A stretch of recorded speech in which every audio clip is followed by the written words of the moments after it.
Feel tough with your assault rifles and your sticks? You should be standing here with us. Stand with us. You're on the wrong side of history. We know you got a job to do, but you took an oath to the Constitution, not to the fascists in the White House. Think about what you're doing now. Think about what this means. Coming into our community. Peaceful community. People working their jobs. They send in men in military fatigues. Weapons of war into our communities. And you stand here and you allow it. I am sick and tired of it. Think about your place in history, ladies and gentlemen. Ask yourself when you wake up tomorrow. I don't know if you have kids. Ask yourself the future you want for your children. Is it this? You can answer me. Is it this? I think this guy speaks for all of us. And fun fact, that is the son of Kurt Russell and Goldie Hawn. But what he's saying is important. Those National Guard personnel you saw standing there need to think about their place in history. Which side are they on? Because Trump deploying the National Guard, despite Gavin Newsom objecting, despite Mayor Karen Bass not asking for help, not only is Trump doing that an authoritarian power grab, it deliberately escalates an already tenuous situation in Los Angeles. As you may have heard, ICE conducted raids in Los Angeles on Friday. Over the weekend, protests in response to those raids escalated. Escalated by who? ICE, federal agents, local police, the sheriff's department, you name it. Trump then sent in the National Guard, and it gets worse. He's now threatening to send in Marines, several hundred of them. For all the fear-mongering that we heard from conservatives for years over Obama or Biden deploying the military on US soil to come after conservatives, here's your chance to fight back. If you are genuinely concerned about a president abusing his power, now is your time to speak up. Where are you? I can't find him. I can't find a single conservative objecting to this. And how the police are conducting themselves is extremely dangerous and terrifying. For instance, check out this clip of a cop seeing a reporter doing a live stand-up, turning and firing at her. After hours of standing off, this situation has now rapidly deteriorated. The LAPD moving in on horseback, firing rubber bullets at protesters, moving them on through the heart of LA. You just shut the fuck up! I also want to dispel the notion that less lethal ammunitions like tear gas or rubber bullets or flashbangs are more safe. Of course, they're safer than traditional bullets, but they are still extremely dangerous. Many people over the past couple days have been harmed by less lethals. One photojournalist said he had to have surgery to remove the rubber bullet from his leg. Multiple people were hit in the head. Many people were bruised or injured. None of this is safe. Less lethal just means you're not going to die as much. But back on the National Guard, I feel like there is a Trump clip for everything. Here's Trump in 2020 admitting the president does not have power to call in the National Guard. I promised 4 years ago at the Republican convention, I'm going to restore law and order and in I this have, country. except in Democrat-run cities. Look, we have laws. We have to go by the laws. We can't move in the National Guard. I can call insurrection, but there's no reason to ever do that, even in a Portland case.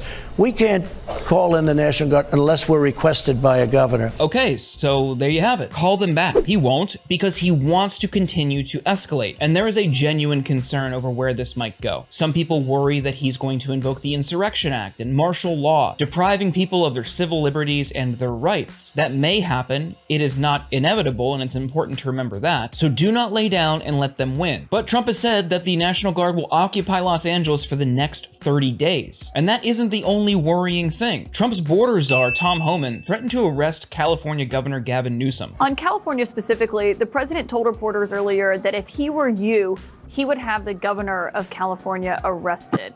Can you just clarify where that stands and if that is something that you personally are advocating for? No, like I did an interview yesterday with NBC reporter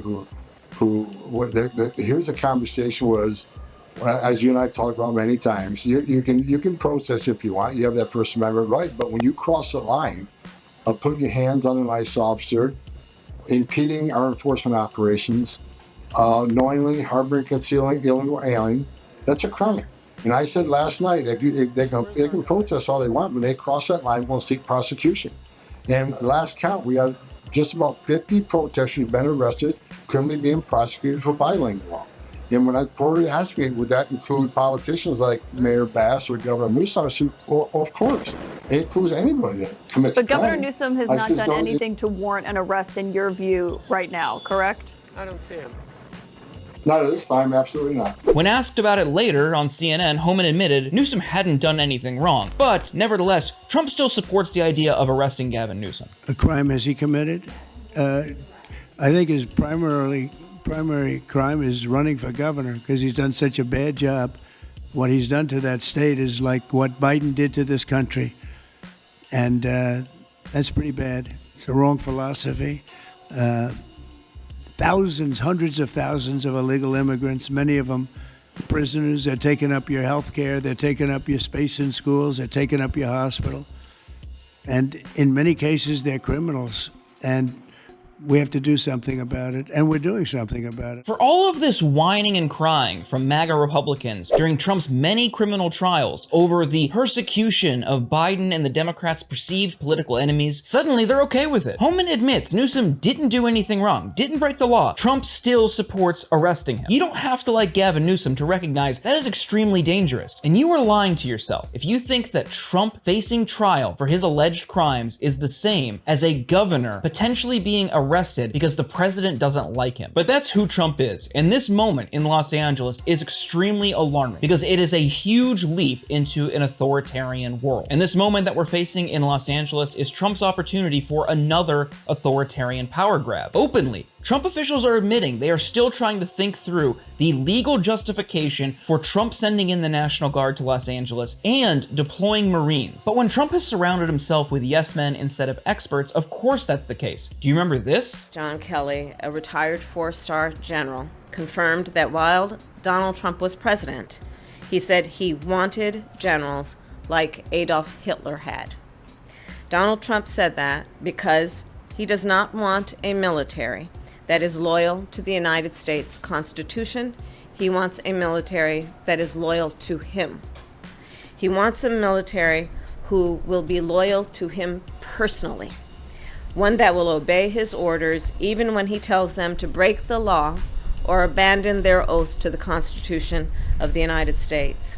In just the past week, Donald Trump has repeatedly called his fellow Americans the enemy from within, and even said that he would use the United States military to go after American citizens. And to wrap, there's a clip from Chris Murphy I want to talk about, but I don't entirely agree. I think he makes some good points, but Democrats really need to be careful with how they talk about two things happening at once. Take a look and we'll talk about it. Everything that's happened in the last 7 days between the fight with Elon Musk and now the deployment of the National Guard is probably also a distraction from the main story, which is that right now Donald Trump is trying to pass probably the most unpopular piece of legislation that he will attempt to move through Congress in his first term. He's going to throw 15 million people off their health care in order to fund a massive tax cut for the wealthy. It's going to add $2 trillion to our deficit. We're probably going to head into a recession.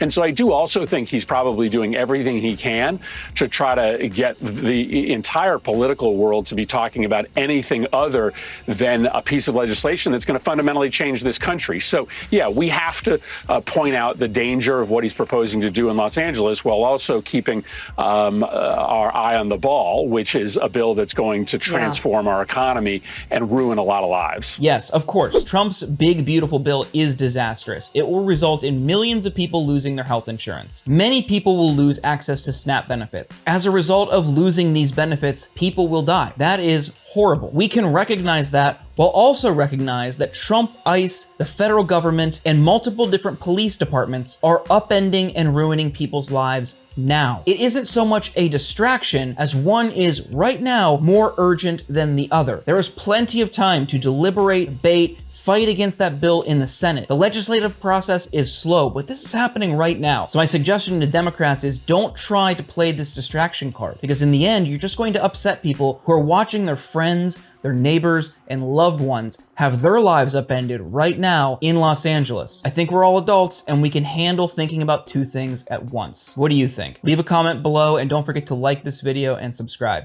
Thank you so much for watching.